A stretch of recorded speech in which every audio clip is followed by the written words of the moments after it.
We certainly have an array of talent on the panel this afternoon, covering between the four of them agencies, sailing, powerboat racing, rugby, football, soccer, tennis, Laureus Awards, paving and interior design.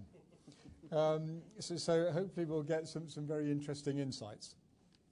So we have Dolores from Atletico Madrid, we have Tom from Man United, we have Bruno from Sporting Lisbon, and Jim from London Irish. And the topic is centred on the commercial world of sponsorship from a team, from a rights holder perspective. And certainly from an Odgers point of view, having placed executives into teams and brands over the last 10 years, clearly it's radically changed. What used to be a buyer-seller relationship and an inventory with a price tag, it's now all about mutual partnerships and how brands can help grow rights holders and vice versa. And the boundaries are certainly blurred. We've heard already today brands starting from a consumer perspective. We've heard about passion points and immersion and lifestyle and authenticity and even humility and respect. So it really has changed, I think, as a landscape. We've heard about excited parts of the anatomy. We've heard about balls with personalities and hashtags. And we've heard about the Champions League high-tech partnerships with Nissan, the Premiership's high-tech partnerships with Huawei. And we'll go on, I'm sure, to hear about Man United's high-tech partnerships with Aeroflot. Or possibly not. Anyway, moving on. Growing brands together.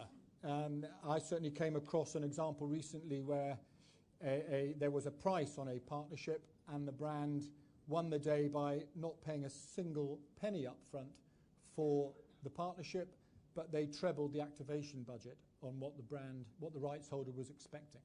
So it was a very different way of looking at it, and the reason they wanted to do that was grow the brand and the team together. So, Jim, why don't you kick off?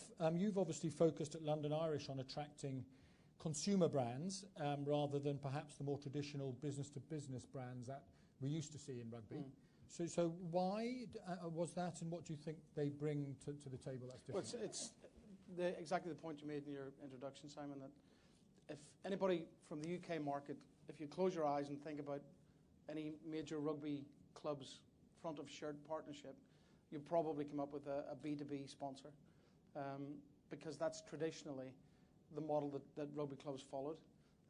We too are in that same space where our principal sponsor is an environmental recycling company, rather. And unfortunately, those B2B clients or partners tend to focus in very narrow areas where all they're largely worried about is hospitality. Because rugby traditionally has had a very strong track record in doing hospitality well, and it has tended to be the focus. Most rugby clubs would rather spend money on another tight head prop or an exciting fullback than spend an extra couple of $100,000 on marketing. So one of the things that I had to do at Irish was to bring in consumer-facing brands, possibly discount the rights fee, as you alluded to bring them in, to get them to activate. So this year we've been lucky to bring in fairly aggressive brands in terms of activation. So we had Ethics, part of the Omega Pharma Group, our nutrition partner. We had a new challenger brand in the real ale market from Upham Brewery called Punter Ale, whose goal in life is to get new accounts in Thames Valley and in London, and we can help with that, which is why they were keen to get into bed with us. And we have House of Fraser, who were a small partner previously, and who this year have used us as a template for a national campaign for one of their own in-house brands, Howick, which is using the expression manswear and really striking imagery of rugby players who look as if they've just come off the pitch, haven't been beaten up, but they're wearing a three-piece suit, shirt and tie. It's a really clever campaign, more of which you'll hear later as they expand into other rugby properties. So the secret is worry less. I think rugby clubs especially need to worry less about some of the confines that we heard earlier, about controlling the rights that your partners have, limiting them on what they can do in terms of use of logos, use of content, use of various rights. We can afford to be a little bit more flexible if the partner is going to guarantee to spend on the activation. So we now insist that every sponsor has in their contract minimum of 10 pairs of tickets exclusively for use in social media for every game. Because whatever sector they're in, they're reaching people that we have no hope in hell of reaching on a very personal level. And you know, the authenticity of their relationship, be it House of Fraser or Ridgeway Cars or Ethics, the relationship that they have with those customers rolls over into that customer's relationship with us. And Bruno, tell us about Portugal and what's happening there. Are consumer brands getting more active in sponsorship of soccer football in Portugal? As we know, we have an economical crisis, and the sponsors are looking to football and to the clubs in different ways that they used to be. They don't want, as you told, to have only a business relation.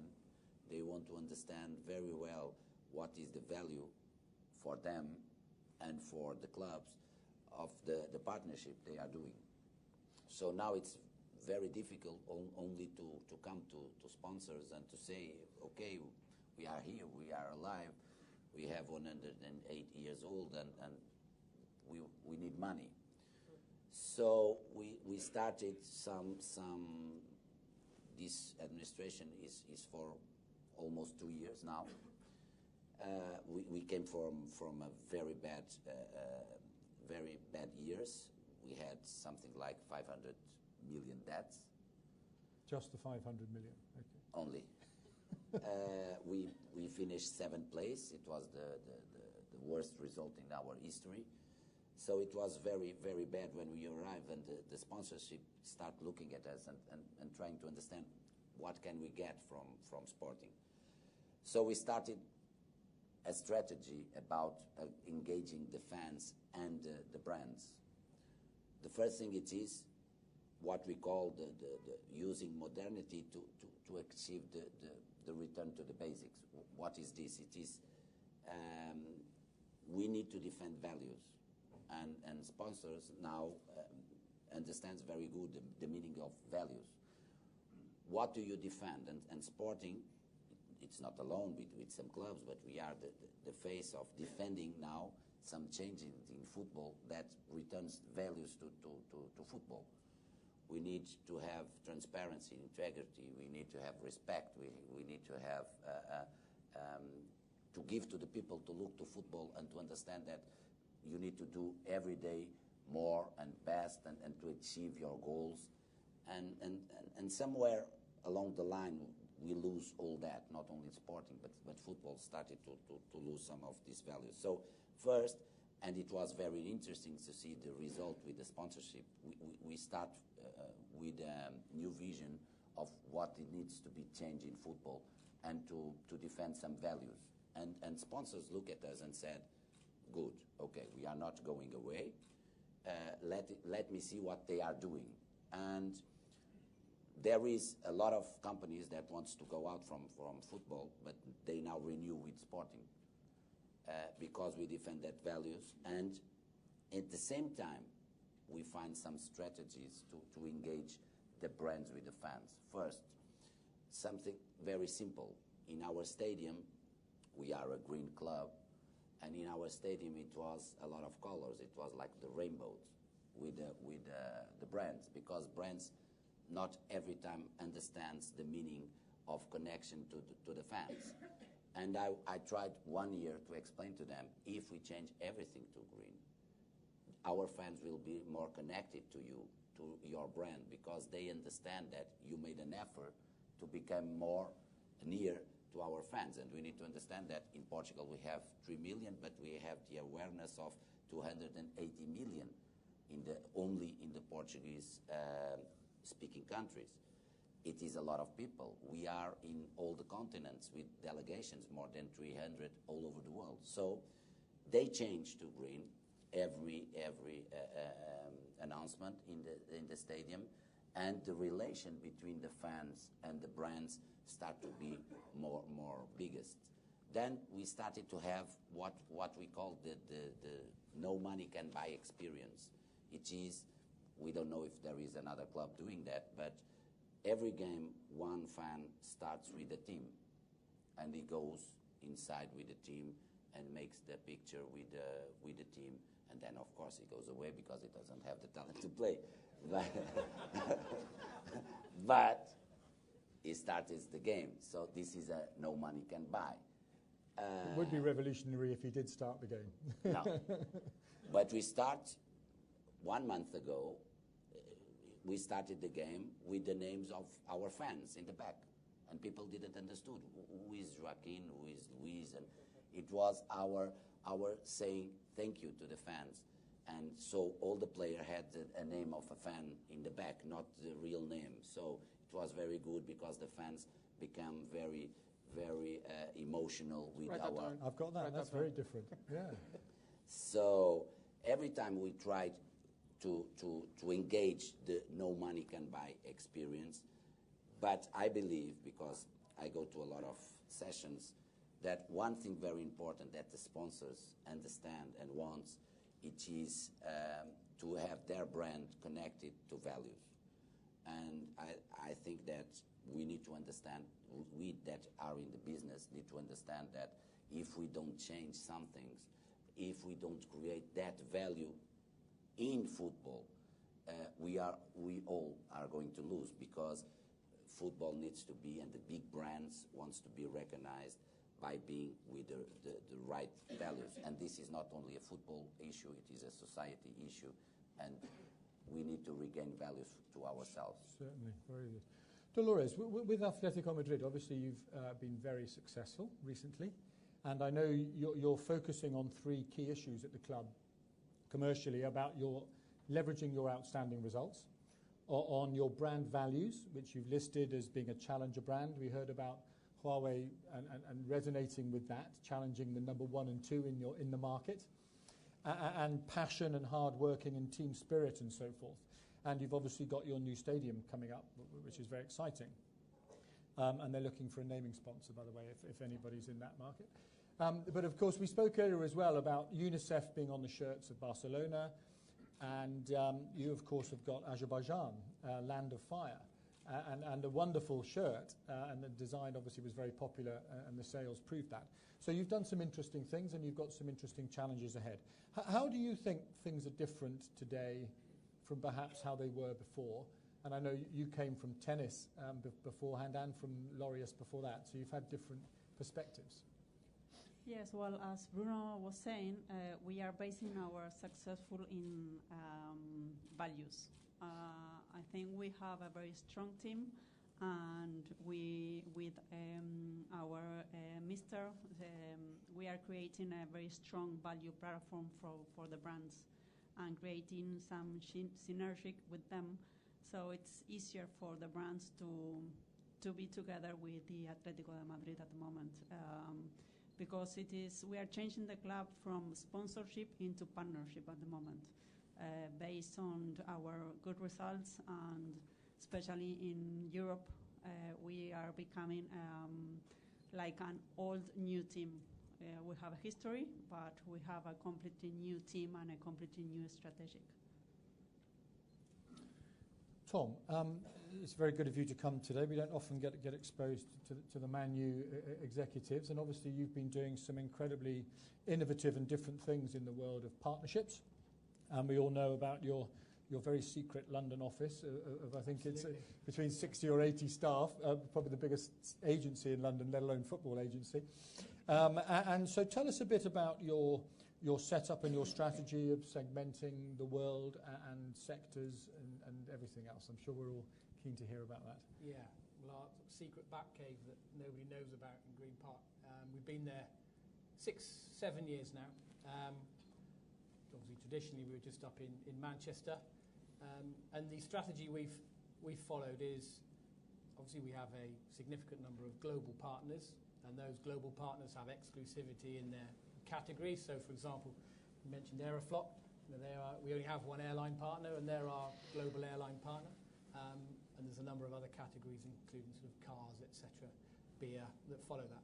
But then what we've also done, and we followed up on that by opening an office in Hong Kong 2 years ago, is pursued a regional strategy where we look at the assets and the values that Manchester United has and the fan base, and with the opportunity of having such a global fan base with 659 million fans around the world, we have an opportunity to do deals territory by territory. So tyres, for example, we have 3 tyre partners, and they sit side by side. They enjoy very similar rights. They each have different objectives and activities and targets that they want to achieve through the partnership. But Apollo Tyres has a number of territories around the world, and it sits very happily next to Multistrada and next to Federal over in Asia. So soft drinks is another one where we've done similarly. So we have a number of soft drinks partners, but the drinks that fans consume in Japan are very different to what they consume in Nigeria. So we have that opportunity of repeating the same deal, and each partner is very happy with their exclusivity, and they don't cross. And our mobile strategy has been very successful in that regard as well, because we're all probably on different mobile networks in the UK, but there's not one that spans the globe. So we're not going to have a mobile network operator in a global category. So again, we've done a number of deals across different markets, and that's been very successful. So the number of partners we've had has grown. One of the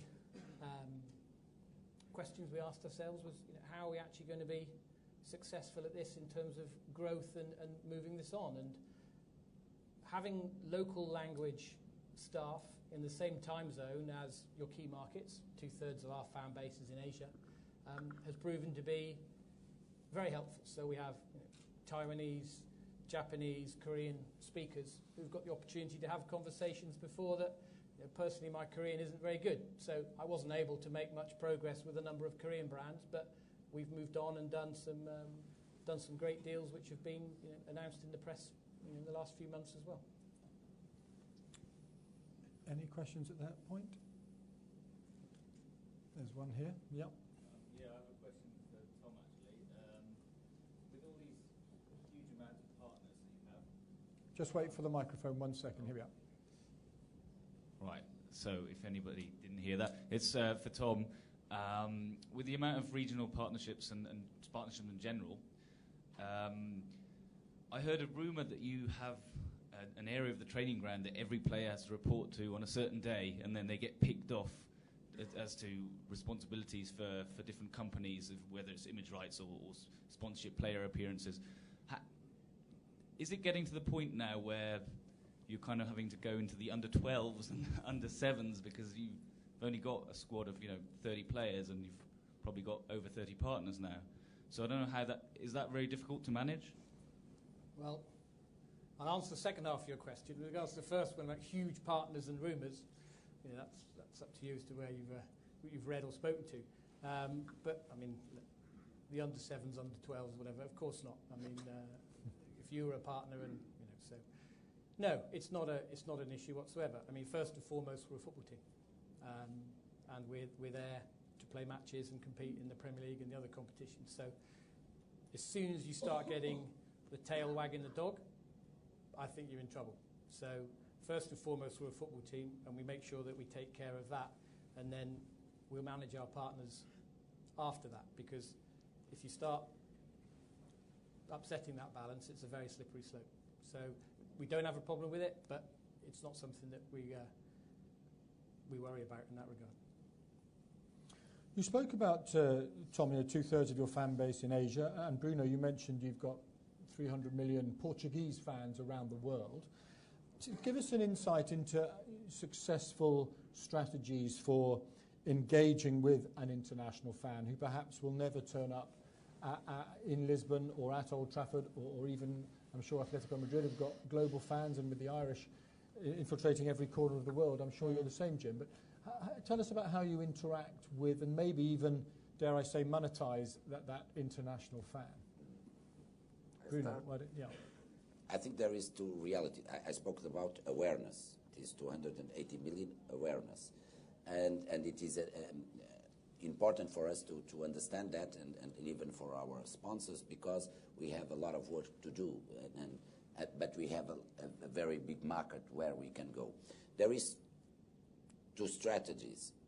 First one, it is we only create them, then we don't have the means to keep them. So we don't have the players that can put us into the brands so easily as Man United or Real Madrid or Barcelona. So what we need to do, which is to go step by step, going near and near that market. What I'm saying is something like this. Sporting has a delegation in Macau for 80 years from now. And the last president that was there, it was 45 years ago. And now I return. So if you go to a place in cycles of 40 years, it's nothing. So the first thing it is, in my 1.5 year, that we managed to pass from the 7th place to the 2nd, from 500 million to almost only 200 million. In that's now in 1.5 years is very good.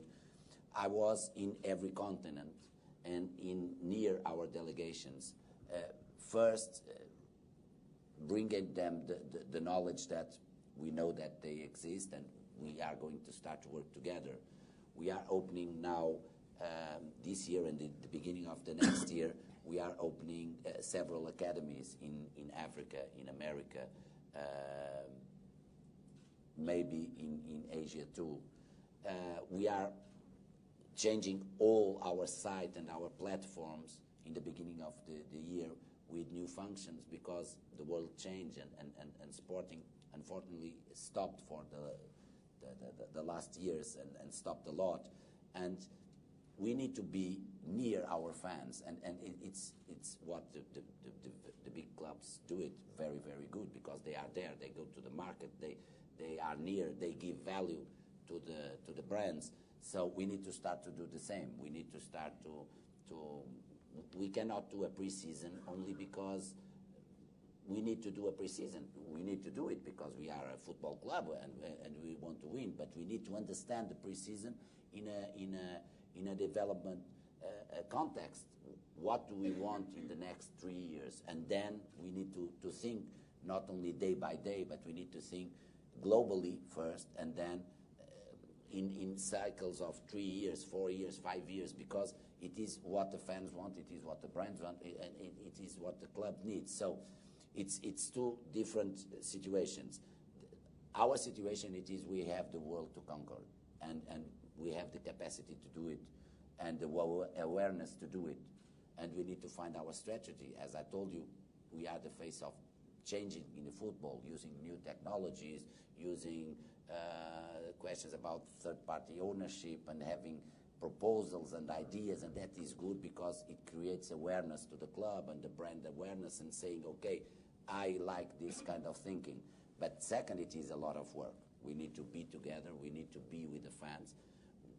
We are not a lot of people, but we are getting bigger and bigger. And the main question, it is the team and the club needs to be around the fans. If you don't go to them, they will not be more than awareness, and they will not be your fans. So it is what we need to do. It is what we are doing now. It is to come to conference, create awareness to the club, and become a part of the family, because it is very big. Well, obviously, to having such an active president is fantastic for the club. So the president travelling, the team travelling, and then leaving a legacy in the country with academies. Jim, you've worked for Global Properties, and you've been living in all parts of the world, so you've been a consumer overseas as well. So what do you think? I think it goes back to what Andy Gibson said this morning about understanding your consumer, or your potential consumer. I heard a great story last week about a major European football club who had a fantastic, let's call it CRM. It was beyond CRM, but a fan communication program. And they couldn't understand why they were only getting a 4% or 5% open rate of the updates that they were sending out to the US. But 6 weeks after this trend, they suddenly realized maybe if we translated it into English, we'd get some more take up on it. So it's simple things like that. Somebody else said this morning, one size doesn't fit all. You've got to understand how people consume you as a brand, whether it's newspapers, your website, your own television station, Facebook, Twitter, whatever it is.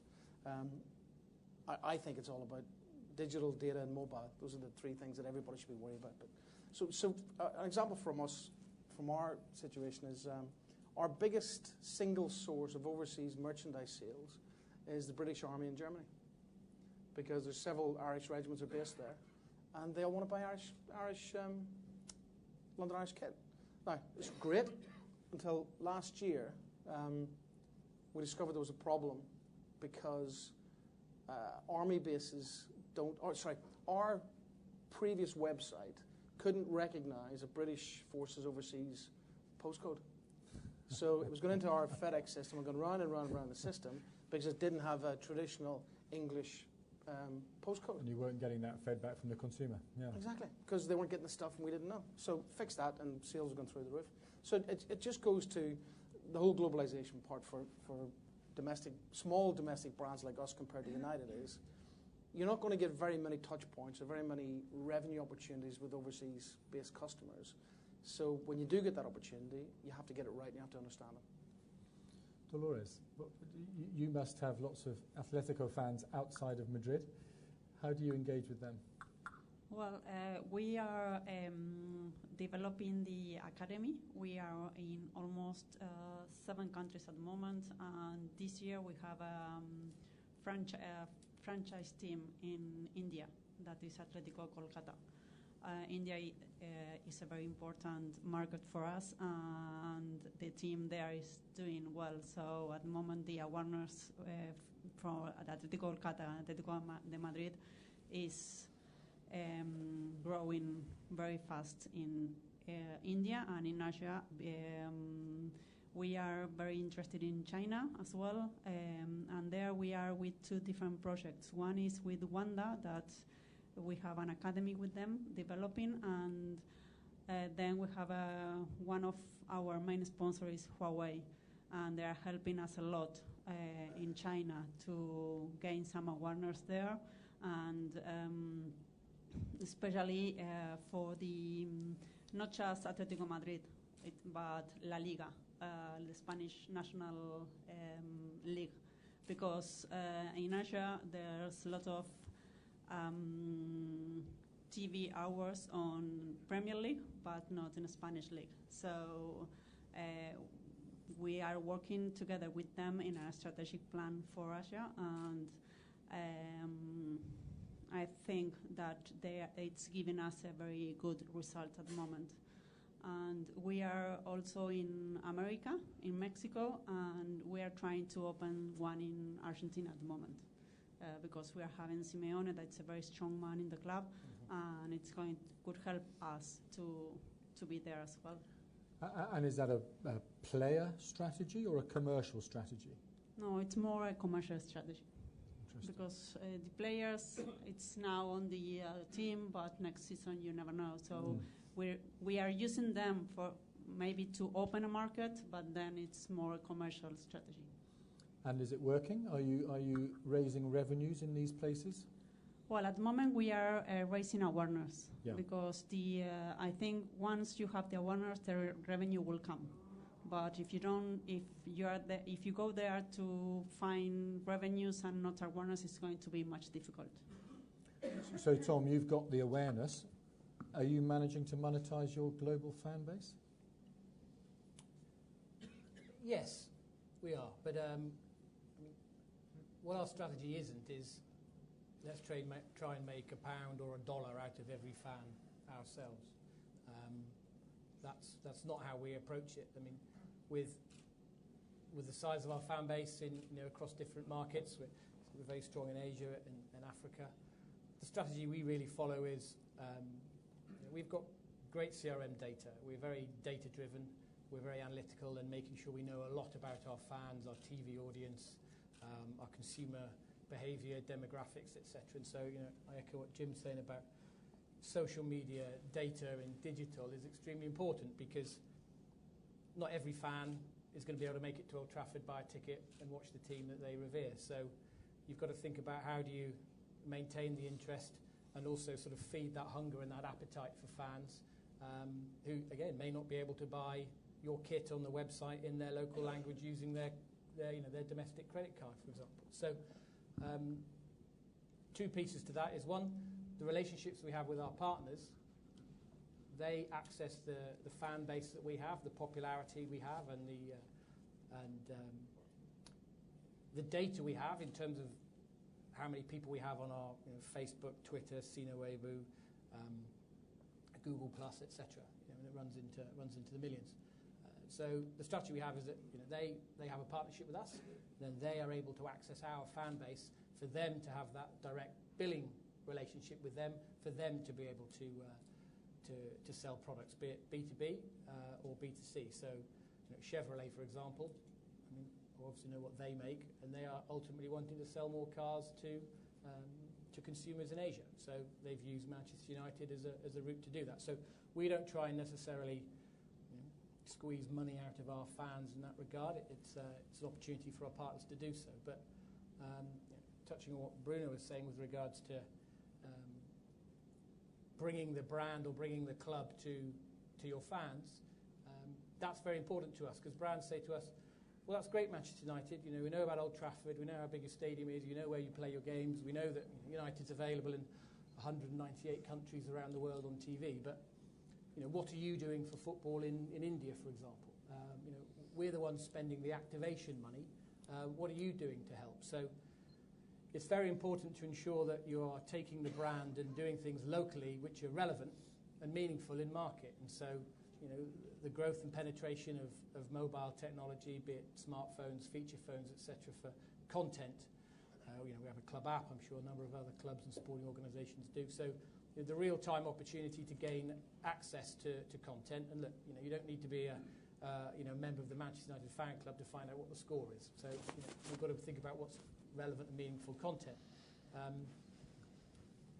But also touring and taking not just a team, but taking trophies, for example. So we do trophy tours. We do fan viewing parties where we put on huge games on TVs in shopping centres in different parts of Asia or Africa or the Middle East.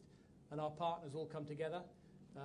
They help put on that event. There's a great CRM data capture opportunity. So the fans have something meaning and local in their relevant in their market, rather than, I wish I could afford a £3,000 airfare to come to United. And so on the back of that, touring with the team in the summer, you touched about pre-season tour. And again, we're very clear what pre-season tour's for. It's getting the team ready for playing in the season. So commercially, we sort of follow on the back of that. And we've had a very successful tour in the States, summer just gone. New world record or new US record for attendance in Michigan, 109,000 at the Big House. So annual tour is extremely important to maintaining the interest in growing your fan base in markets which may be immature, or markets which are getting to that tipping point, and I believe the States is getting there very rapidly with regards to popularity of football, so that you can grow your fan base as much as anything else. Any questions at this point? Yes, over here.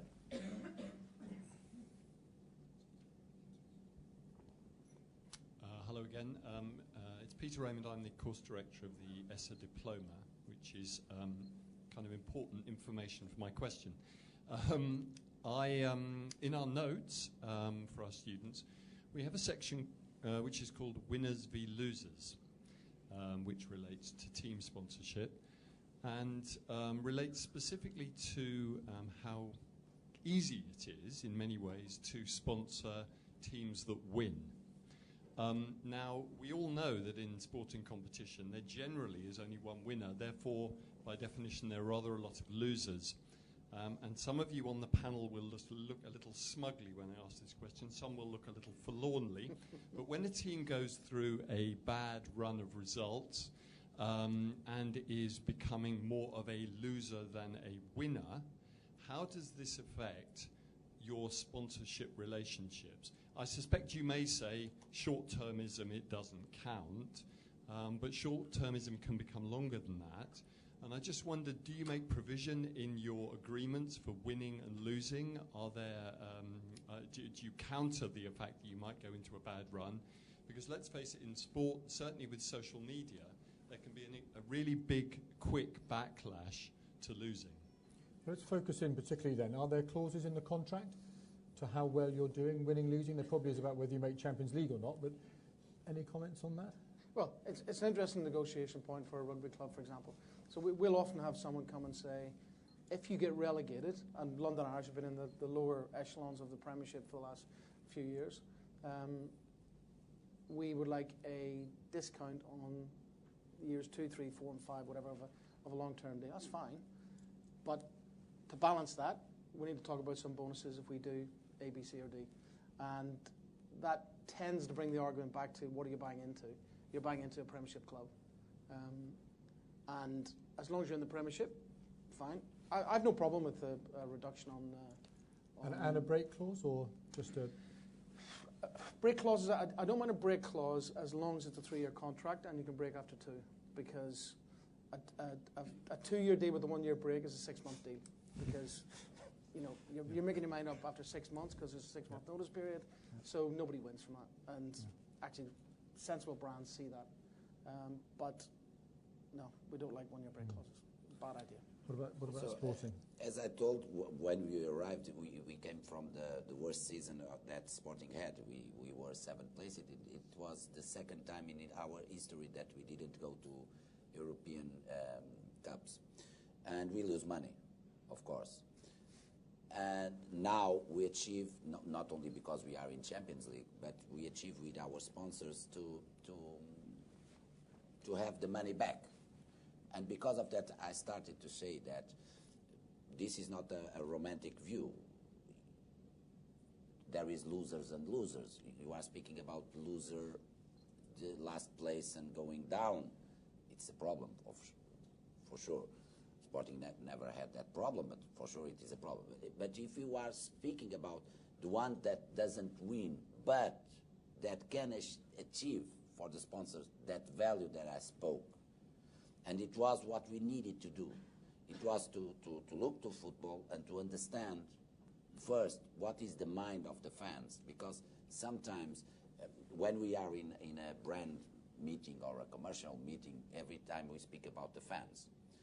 But as a president, sometimes I am in other conference and not speaking about brands, and the fans is something strange. What fans? Good, it's stakeholders and shareholders, and so first I believe in every place the fans are very important, and to understand their minds.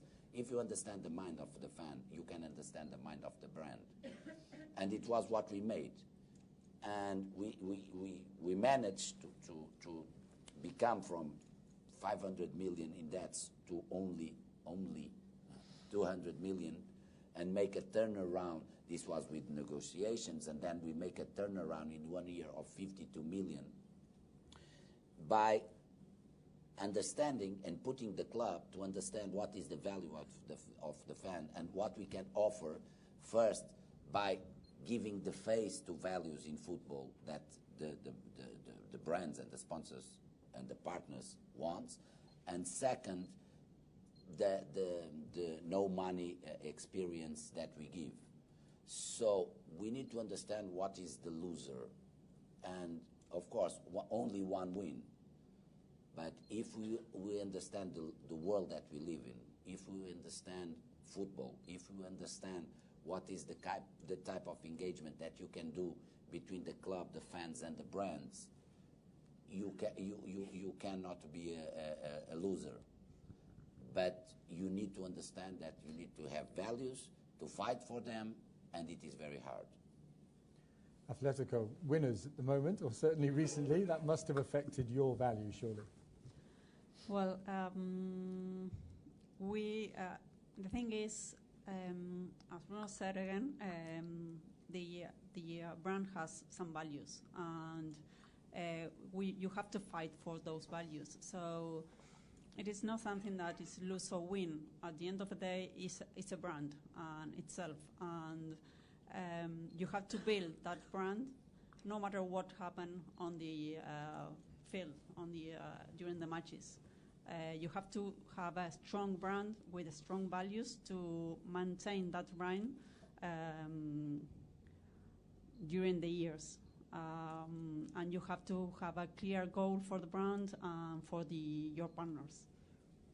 Dolores, have you recruited more sponsors in the last 18 months since your fantastic success? Well, not.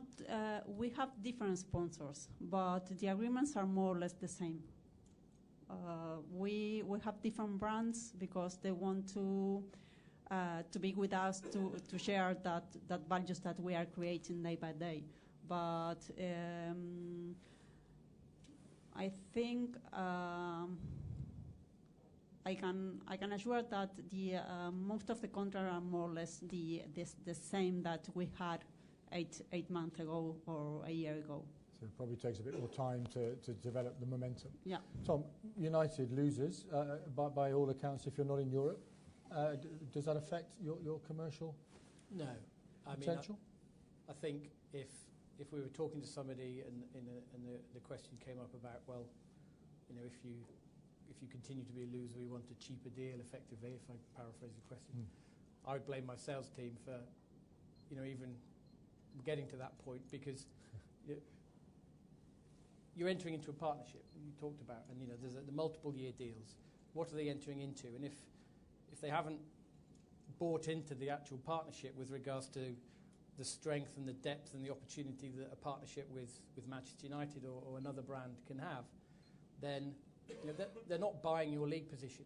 Because, and I'd echo what Jim said, is that if that happens, right, okay, so if we do win the league, we'll charge you double, right? Oh no, well, so it tends to put that into balance pretty quickly. So they're not buying your league position, they're buying into the club, they're buying into all of the elements, they're buying into the 134-year-old history, they're buying into the players and all the things that we stand for.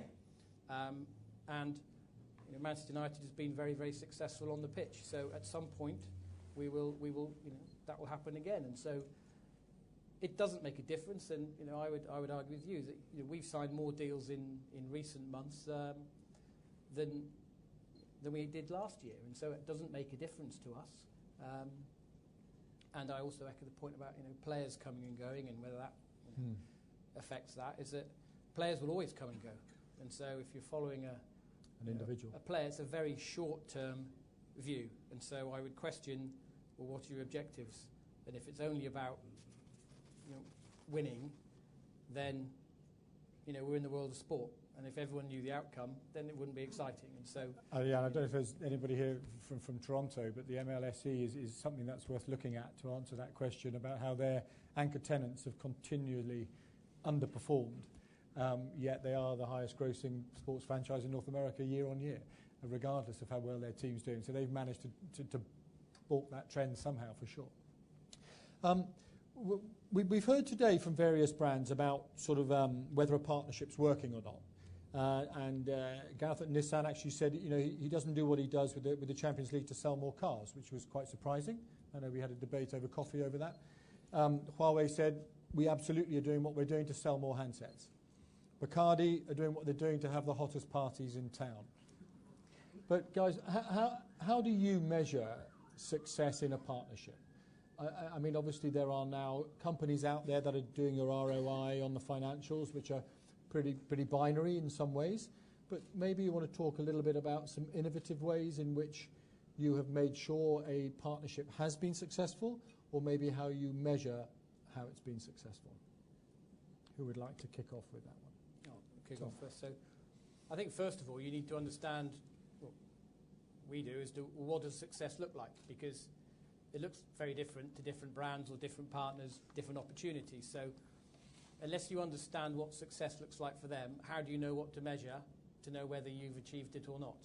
So the first thing we do is ask lots of questions in terms of is it staff engagement, is it brand awareness, is it propensity to buy, is it increasing your market share, is it getting into new markets in North America, whatever it may be. So unless you know what it is, you might be measuring the wrong things, and you think you've done a great job, and they go, well, yeah, that's great, Tom. Yeah, we really like that, but actually, we really wanted to try and grow our brand in Nigeria. Oh, if only we'd known, right? And then you sort of, there's a little bit of navel gazing, and everyone's, oh, should have known that. So, research, understanding what success looks like. Otherwise, you're going to be wasting a lot of time and effort if you get that wrong. And then, albeit there was a lot of data, a lot of analysis, a lot of research, a lot of measurement before, during, and after, to understand if you've made a shift and if you've made a change. So, for example, we have quite an extensive sort of range of listening posts on social media. So we have an understanding of what fans are saying, what they're thinking, what they're talking to each other about with regards to United. And so you've got a good understanding of whether people do appreciate that so-and-so's a partner, or, oh, you did realise that so-and-so's the brand on the shirt or whatever. So making sure you have a very good understanding, and then also you've got to invest heavily in data, research, insights, analytics, because people will deem success to be different things. And if you are guessing or assuming what you think is important to them, you may be on a wild goose chase, and it's a very expensive mistake to make. So getting it right in the first place means that you are going to be working hand in hand with the partner to achieve that success. I think the other thing that rights holders have to have the confidence to do is at negotiation stage is to say to the sponsor, well, how are you going to measure this? How are you going to measure it? What is success going to look like for you? Because one of the things that we spend a lot of money on, which we're reconsidering at the moment, is the media valuation. So it's a substantial chunk of our budget. If that's not what they're buying into, then don't measure it. So I'd much rather put the pressure on, not the pressure, encourage the client to tell me how they're going to measure it, and we can work to their metrics rather than us, working ourselves into a coma to measure the wrong things that Sure. They're not going to appreciate. And Dolores, you were mentioning earlier that you're looking at bespoke programs for individual partners. So presumably you're thinking about individual value streams for your bespoke programs. Do you want to tell us a little bit more about how you manage to do that? What might be different for one than to another?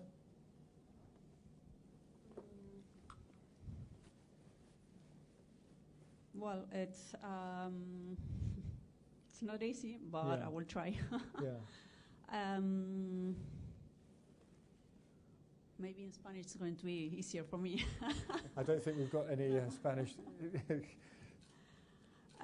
Well, the idea is to try to understand what company who wants to be together with the Atletico Madrid wants. Which are the objectives that they are searching or they are looking for to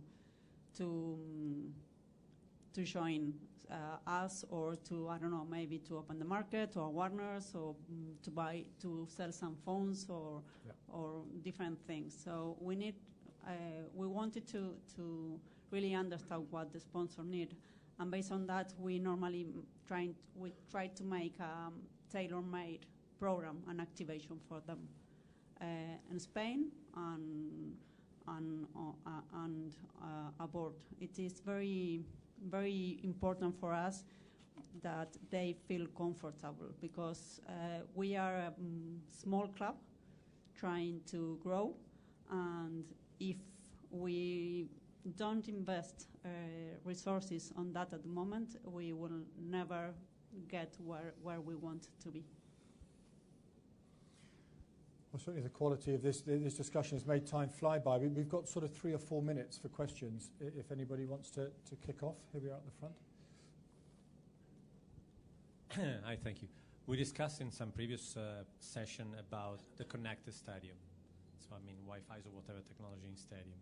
Still a bit expensive and maybe not so working well.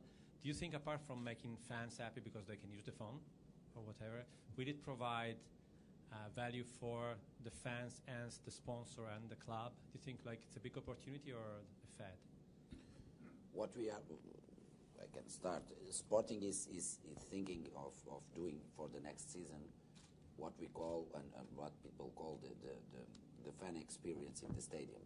It is not only the possibility of everybody speaking, because if everybody is speaking, I believe the game is not very good. So, and I hope that will not appear. But every time to give new experience to the fans, we were speaking about the brands, and there is two things very important for us and for our partners.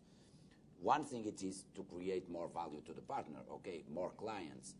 That we evaluate together, because we start when we make the contract, and then we made cycle meetings and see how it is everything. But the second thing, it is to give them experience by the partnership they have with us, with the already clients they have. And sometimes people forget this, because they already have partners, and they can have value with us, even for the partners they have. Not every time the problem it is to create more partners, it is to give fidelity to the partners they have, because one day Hyundai, another day Toyota, another day Lexus, and we can go. If we create with our partners the experience, and one of them is that one. I believe it is when we have 60,000 people in our stadium, we can give them a very nice experience. And again, connecting club, fans, and brands. It's very, very important, not only for them to speak and to send emails. New stadium, Dolores, in-stadium apps? For us, it's a very tough thing, because at the moment we are in a very old stadium that it's quite difficult to connect itself. So we are working mostly in the future in the new stadium. It is expensive, but we are trying to have some sponsorship agreement on that. The idea or the future, it is to connect the fans with the brands and with the club, and especially to create some special content for them into and outside the stadium. But for us, it's more in the future than in the present. I don't think for club rugby union in this country, given the demographic of the audience, which tends to be older, our average fan is 48 to 55. They don't want the intrusion that experience would create. They want to come, have a couple of beers, watch the game, have a beer at half-time, watch the second half, a couple of beers, and move on. It's a trend. Well, we're nearly at beer time. So they possibly have lost their phone at that you point. need to be careful what you wish for, and the expense of creating. But what if they could sit in their seat, keep watching the rugby, and order beers on their phone? Don't want to do it. We've been down that route. They just don't want to do it. They want to get up, miss the rugby, and go to If I the tell bar. you, they would rather go and watch a pint of Guinness being poured properly, with a 2 or 3 minute wait, than having a pre-poured pint ready waiting for them. No. And have you seen the rugby Irish are playing recently? Anyway. We'd drive you to drink. We'd drive you to drink. Here we are at the front over here. Just behind you. Andrew Ford from London Irish. A question just for yourself, Tom. I was just on something you were speaking about with partners and putting on events for fans, as you said, who will probably never set foot near Old Trafford. Is that something that you're continuing speaking with partners and sponsors now to increase like the affinity towards Man United and grow that fan base from what it is 650 million to even greater numbers? Is that something that when you're having those chats, that it's a concerted effort to get that across and actually maybe not look for anything in return from individuals, as you said? Yeah, I mean, Dolores mentioned about sort of sponsors and moving to partners, and it's very much about partners. And what the sort of analogy I use is that what you don't want is brands who pay for the rights and then just sort of water ski behind the boat, holding on, doing nothing, and you doing all the work in terms of bringing them with you. So for us, very much it's about working with them, and there would be an expectation on them that once you've acquired the rights, we also expect you to resource it with people, it's up to you. With funding, with ideas and activations, not sort of, now what do we do, and tell us what to do. So we put quite a bit of onus on partners, and get a bit upset if they do nothing. And so we're keen to grow the brand, their brand, and our brand in markets, and so we would expect them to participate, because that's part and parcel of the contract. And so it's a two-way thing, and so there are obligations on them as much as there are on us. And so we're very keen to, and look, we're pushing open doors. Everybody does it. Everyone's very keen to do it. Rarely do people say, I don't want you to come to Indonesia and I don't want you to help me grow my sales, etc. So people are very happy to do it. But yeah, there's very much an onus on both sides to develop that. But it is important to us because, again, going back to the States, I think the TV coverage is done extremely well. The interest following the World Cup, etc., is very, very strong. And so, we have a number of major partners who view the States as a big opportunity, and we do too. If you don't mind if I just ask for one second thing, is that I was actually privy to a conversation from some football clubs the size of Man United who spoke about maybe setting up club rooms or clubhouses as such dotted across the world. Is that something that a club as big as Man United might look to do in partnership with sponsors on board? You talk about international membership, or? Yeah, so that if you set up a Man United clubhouse in Chicago, saying it's effectively a massive sports bar, but it's for someone who buys a Manchester United season ticket or something for that particular club room, and they go and immerse themselves in Man United for 5 hours of their day. Yeah, I mean, as an example, before we set up our own Facebook page, you type Manchester United in Facebook, and there were hundreds and thousands of people who would set up their own, etc. So similarly, I'm sure there's fans in Chicago who support Man U who are getting together to watch games. And so historically, we had a number of Man United restaurants and bars across the world. The problem with it is managing the quality. And so people are really happy to take your brand and your IP and put it above their bar and say we're a Man U bar, right? But when the food's awful and the service is crap, guess who they blame? And so you've got to be... Moyes? It's a quality control issue. Absolutely. Bruno, all the way from Lisbon, Dolores from Madrid, and Tom and Jim, thank you very much indeed. Thank you.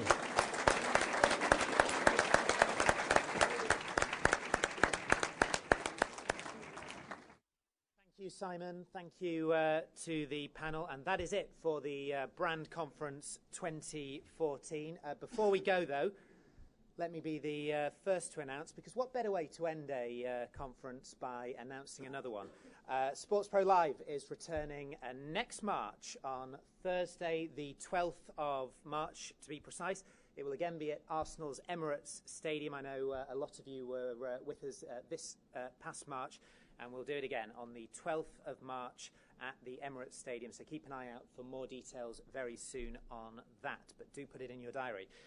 Thank you today to all our panellists here at the Brand Conference. Thank you to our gold partners, Whitestone International and Clipper, our lunch partner, Omnigon, media partners, IMR, Press Association, Activative, and 1080 Media. And we have a drinks reception sponsored by Blinkfire Analytics about to begin just through the way there with a selection of martini cocktails as advertised earlier. So do join us for a glass of something on us. Thank you very much for being with us again. It is very much appreciated. We know you have a choice of conferences, and we will see you again soon. Thank you.